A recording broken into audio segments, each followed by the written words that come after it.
Good morning student. Today we start miscellaneous exercise okay of vector algebra.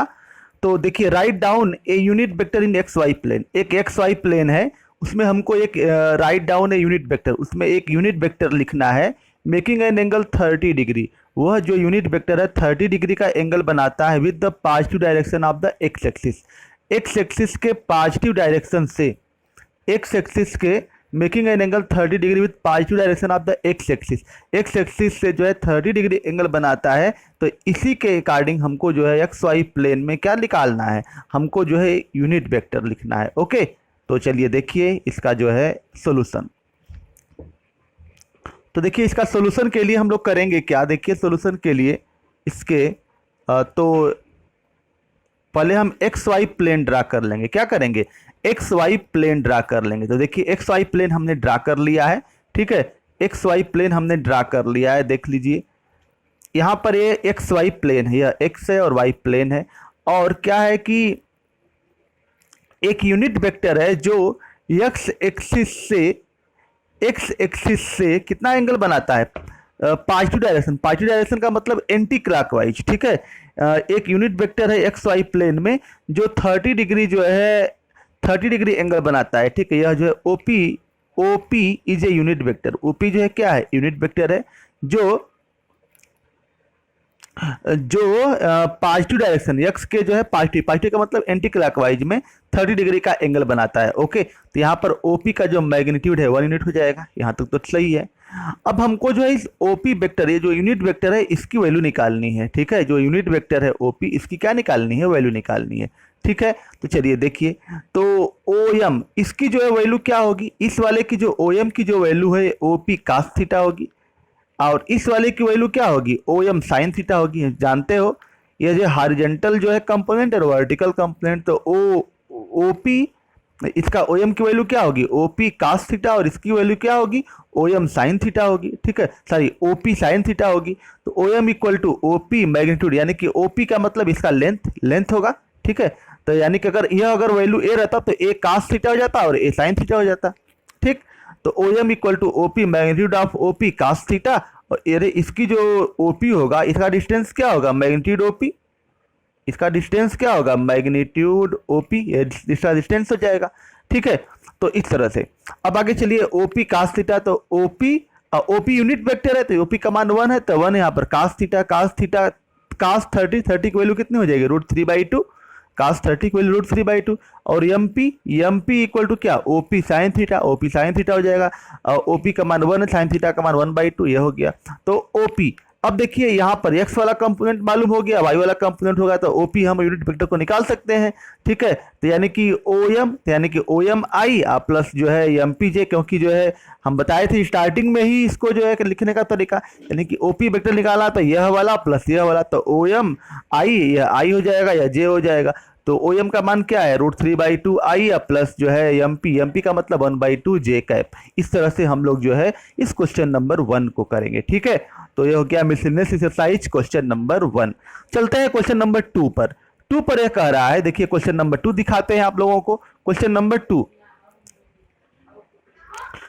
2 कह रहा है कि find the scalar component and magnitude of the vector joining the points P x1 y1 z1 and x2 y2 z2। यानी कि अगर find the scalar component, यानी कि एक पॉइंट P है, इसके कोऑर्डिनेट यह है और Q कोऑर्डिनेट है, और यह जो है एक वेक्टर इन दोनों पॉइंट को क्या करता है, ज्वाइन करता है। एक वेक्टर है जो 2 पॉइंट दिए गए हैं किसी भी प्लेन में P और Q, और एक जो है वेक्टर इन दोनों पॉइंट को क्या करता है, ज्वाइन करता है, ठीक है। तो find the scalar component and magnitude of the vector, यानी कि स्केलर कंपोनेंट निकालना है इस वेक्टर का जो ज्वाइन कर रहा है दोनों पॉइंट को, और मैग्नीट्यूड निकालना है, ठीक है। मैग्नीट्यूड निकालना है। तो 2 पॉइंट है, दूसरा में 2 पॉइंट है, कौन कौन देख लीजिए, इससे फिगर भी बना सकते हैं। एक पॉइंट जो है P है, एक पॉइंट P है और एक पॉइंट Q है, ये ज्वाइन कर रहा है। P के कोऑर्डिनेट दिए गए हैं, P के कोऑर्डिनेट दिए गए हैं, पॉइंट P के कोऑर्डिनेट क्या दिए गए हैं, x1 y1 z1 है, x1 y1 और ये हो गया क्या, z1 है, और इसके कोऑर्डिनेट है क्या है, x2 y2 z2, ये Q के कोऑर्डिनेट है, ठीक है। तो क्या करना है कि इस वेक्टर की जो है पहले इस वेक्टर का मान निकालना है। इस वेक्टर क्या है, ठीक है। तो vector joining the point find the scalar का, इसका जो पहले वेक्टर निकाल लें तभी तो हमको स्केलर कंपोनेंट और मैग्नीट्यूड निकलेगा। तो पहले हम क्या कर लें कि इन दोनों पॉइंट को ज्वाइन करने वाले वेक्टर को निकालें। तो पी क्यू बराबर क्या हो जाएगा, क्यू माइनस पी। तो यह हो जाएगा करस्पॉन्डिंग जो है, इसमें क्या करोगे, पॉइंट को घटाओगे तो x2 माइनस x1 आई हो जाएगा, y2 माइनस y1 जेड हो जाएगा, z2 माइनस z1 हो जाएगा, k का f हो जाएगा। तो हमारा जो पी क्यू जो वेक्टर है इसकी जो वैल्यू निकल गई, ठीक है। पी क्यू वेक्टर यह है। अब इससे स्केलर कंपोनेंट की बात कहा है तो स्केलर कंपोनेंट क्या हो जाएगा, x2 minus x1, y2 minus y1 और z2 माइनस z1 इसके स्केलर कंपोनेंट हो गए। अब स्केलर कंपोनेंट तो निकल गया। अब स्केलर कंपोनेंट के बाद इसका हमको क्या निकालना है, मैग्नीट्यूड निकालना है। तो मैग्नीट्यूड इसका जो है पी क्यू क्या हो जाएगा, x2 माइनस x1 का whole square plus y2 minus y का whole square plus z2 minus z1 का होल स्क्वायर। ये इसका निकल गया हमारा क्या इसका जो है मैग्नीट्यूड निकल गया। तो कंपोनेंट और मैग्नीट्यूड यह जो दोनों निकल गया, ठीक है। ये हो गया क्वेश्चन नंबर 2, ठीक है। तो चलिए क्वेश्चन नंबर चलते हैं 3 की ओर। देखिए क्वेश्चन नंबर 3 क्या कह रहा है, देखिए क्वेश्चन नंबर 3। क्वेश्चन नंबर 3 के लिए देखिए क्वेश्चन नंबर 3 है कि a girl walks 4 kilometre towards west. एक लड़की जो है 4 किलोमीटर वेस्ट की ओर जो है वॉक करती है, टहलती है। कहाँ, 4 kilometre west. Then she walks 3 kilometre in a direction 30 degree east of north, यानी कि नॉर्थ से 30 डिग्री ईस्ट की ओर जो है फिर उसके बाद जो है वह ट्रेवल करती है, यानी कि नॉर्थ से 30 डिग्री ईस्ट की ओर जो है ट्रेवल करती है। एंड स्टॉप, और वहीं पर जो है क्या होती है, वो रुक जाती है। वो लड़की जो है वहीं पर क्या होती है, स्टॉप, वो रुक जाती है। Determine the girls displacement. Girls का डिस्प्लेसमेंट क्या है, vector. Girls displacement from the initial point of the departure, यानी कि इनिशियल पॉइंट से उसका डिस्प्लेसमेंट कितना हुआ, विस्थापन कितना हुआ, ठीक है, इनिशियल पॉइंट से। यानी कि वो इनिशियल पॉइंट से वो कितनी दूर पर आ गई लड़की, ठीक है। इनिशियल पॉइंट से वह लड़की जो है कितनी दूर पर आ गई। तो चलिए देखिए इसका फिगर हम बनाते हैं। देखिए यह जो है एक्सिस है, यह एक्स एक्सिस, यह एक्स एक्सिस है, वाई एक्सिस है। यहाँ तक तो क्लियर होगा। अब क्या कह रहा है, इसमें कह रहा है क्वेश्चन में क्या कि एक लड़की जो है पहले 4 किलोमीटर वेस्ट की ओर गई। 4 किलोमीटर कहाँ पर, ए वेस्ट में। देखिए यह यूनिट है, यह 1, यह 2, यह 3 और यह 4 पर यह है 1 2 3 और 4, ठीक है। यह 4 किलोमीटर 4 किलोमीटर कहाँ पर गई, वेस्ट में गई। अब यहाँ तक तो क्लियर है।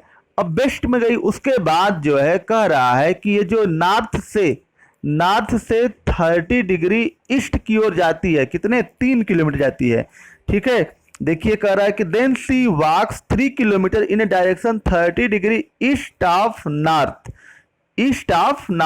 यानी कि ईस्ट वेस्ट, नॉर्थ है तो ईस्ट ऑफ नॉर्थ के ईस्ट की ओर 30 डिग्री वह जो है जाती है। तो यह हो गया हमारा क्या, 30 डिग्री हो जाता है। कितने यूनिट, 3 यूनिट। देखिए 1 2 3 किलोमीटर। तो यह हो गया 1 2 और 3 किलोमीटर, यह हो गया। यानी कि वह पॉइंट बी पर जाती है। कहाँ से, यहाँ से गई ऐसे, फिर यहाँ पर आकर के पॉइंट बी, जो पॉइंट बी पर पहुंच करके स्टॉप, वह लड़की जो है रुक जाती है, ठीक है। वो लड़की क्या हो जाती है, रुक जाती है बी पर। तो पूछ रहा है कि यह बताइए कि वह जो है इनिशियल पॉइंट से कितनी दूर पर है। Determine the girl displacement from her initial point of the departure. Girls displacement कितना है, यानी कि जो है ए बी ओ बी वही डिस्प्लेसमेंट है, यानी कि ओ बी वेक्टर का क्या करना है, हमको मान निकालना है। क्या निकालना है, मान निकालना है। गर्ल्स डिस्प्लेसमेंट, यानी कि डिस्प्लेसमेंट भी क्या है, एक वेक्टर क्वांटिटी है। क्या होती है, वेक्टर क्वांटिटी होती है। यानी कि हमको निकालना है क्या, ओबी की वैल्यू निकालनी है। गर्ल्स डिस्प्लेसमेंट यानी कि ओ से गई बी पर, तो बी ओबी की वैल्यू निकालनी है। ओबी वेक्टर का जो है मान निकालना है, डिस्प्लेसमेंट, ठीक है। तो चलिए देखिए इसके लिए करेंगे क्या हम लोग। तो देखिए अगर हमको बी का कोऑर्डिनेट निकल जाए, अगर हमको बी का कोऑर्डिनेट मालूम हो जाए तो हम ओ बी जो है का डिस्प्लेसमेंट हम लोग निकाल सकते हैं, अगर हमको बी का कोऑर्डिनेट निकल जाए। ओके, तो इसके लिए हम लोग करेंगे क्या, देखिए in triangle A B M ले लें हम। देखिए उसके बाद जो है देखिए एक हम क्या करें कि बी से एक परपेंडिकुलर ड्रा कर दें बी एम। क्या ड्रा कर दें, बी एम। एक हमने परपेंडिकुलर ड्रा कर दिया। ओके, एक हम perpendicular B M, draw B M, यहां लिख सकते हो ड्रा बी एम,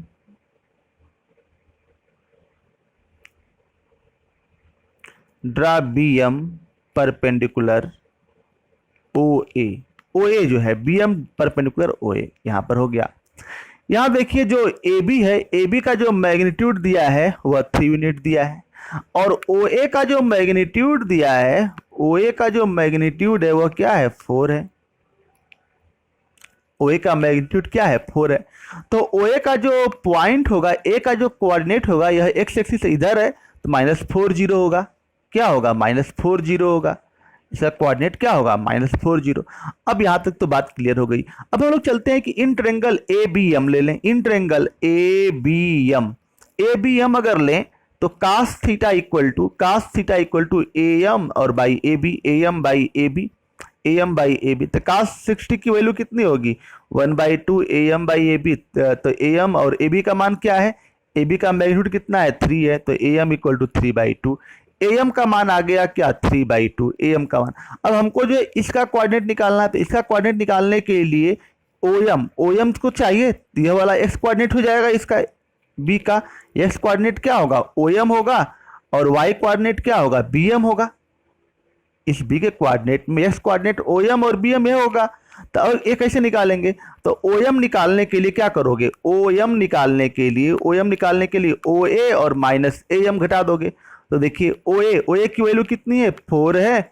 OA की वैल्यू कितनी है, 4 है, और AM की वैल्यू कितनी है, 3/2 है। AM की वैल्यू क्या निकालें, 3/2, ये हो गया 5/2 किलोमीटर। OM की वैल्यू क्या आ गई, 5/2 किलोमीटर। ठीक है। अब लेकिन देखिए जो OM की वैल्यू जो है 5/2 किलोमीटर, यह क्या हो गया, x कोऑर्डिनेट हो गया। ठीक है। तो OM इक्वल टू कितना आ गया, 5/2 किलोमीटर। अब देयरफॉर OM जो है क्या है, x है, और यह जो है x बराबर क्या होगा, इसका कोऑर्डिनेट B के कोऑर्डिनेट क्या होंगे, XY होंगे। तो यहाँ पर हम कह सकते हैं B के कोऑर्डिनेट मान लें कि x की वैल्यू यह है, तो XY है, क्या है, XY है कोऑर्डिनेट इसका, ये भी कर सकते हैं। अब यहाँ पर जो x है, देखिए इधर 0 से इधर इस साइड में क्या है, निगेटिव है, तो यानी कि x इक्वल टू क्या आ जाएगा, -5/2। x का कोऑर्डिनेट क्या आ जाएगा, -5/2। ठीक है, -5/2, क्योंकि x जो है इधर इस सेकेंड कोऑर्डिनेट में है, तो x माइनस होगा, तो -5/2। OM का मान निकल गया, लेकिन x का मान क्या आ जाएगा, नेगेटिव आ जाएगा। इन ट्रायंगल ABM, अब हम ट्रायंगल ले लें कौन, ABM ले लें। ABM में sin 60, अगर यह वाला y वाला निकालना है तो इसमें हम sin का यूज करते हैं। अगर y की वैल्यू निकालना है, यह वाला cos थीटा होता है। ठीक है, यह वाले जो है cos थीटा, या तो डायरेक्ट निकाल सकते हो। ठीक है, तो ये हो जाएगा, यह cos थीटा और यह sin थीटा हो जाएगा, सीधा सीधा। तो sin 60 की वैल्यू क्या हो जाएगी, BM। sin 60 की वैल्यू क्या हो जाएगी, BM बाई AB। तो BM इक्वल टू 3 sin 60, तो 3 sin 60 की वैल्यू √3/2। तो ये हो जाएगा हमारा जो है 3√3/2। तो sin 60 की वैल्यू √3/2 होती है, 3 × √3/2, तो 3√3/2। ये हो गया क्या, y। BM का जो मान है वो किसके बराबर हो गया, y कोऑर्डिनेट। तो coordinate of the point B का कोऑर्डिनेट क्या होगा, XY का मतलब -5/2 और 3√3/2। ये हो गया इसका इस तरह से। अब देयरफॉर OB का मान क्या होगा, OB का मान हमारा हो जाएगा, OB का मान जो है x का कोऑर्डिनेट मालूम हो गया, y का कोऑर्डिनेट मालूम हो गया। ठीक है, तो इसको हम लोग निकाल सकते हैं। तो -5/2 आया प्लस 3√3/2j, ये हो गया हमारा OB का जो है डिस्प्लेसमेंट, यानी कि O से B के जो बीच का जो उसका जो वास्तविक जो डिस्प्लेसमेंट है वह कितना है। पूछा था इसमें कि determine the girl displacement, girls का डिस्प्लेसमेंट क्या है, यानी गर्ल्स का डिस्प्लेसमेंट का मतलब हो गया OB वेक्टर निकालना था। तो OB वेक्टर जो गर्ल्स का displacement, OB vector equal to -5/2 i plus 3√3/2j, क्योंकि अब जो डिस्प्लेसमेंट होता है वह क्या होता है, वेक्टर क्वांटिटी होती है। ओके, तो इस तरह से OB इक्वल टू इतना, इसका क्या हो जाएगा, आंसर हो जाएगा। ओके, तो ओके स्टूडेंट, तो आज का जो है वीडियो रखते हैं यहीं तक। कल हम लोग जो है क्वेश्चन नंबर 4, 5, 6 आगे का क्वेश्चन करेंगे। ओके, अगर वीडियो अच्छा लगा हो तो like share subscribe my YouTube channel. Okay, और जो सभी स्टूडेंट जो है पूरा वीडियो देखें, फिर हम जो है पढ़ाने वाले नहीं, याद रखिएगा। ओके, तो वीडियो समाप्त करते हैं। Thank you.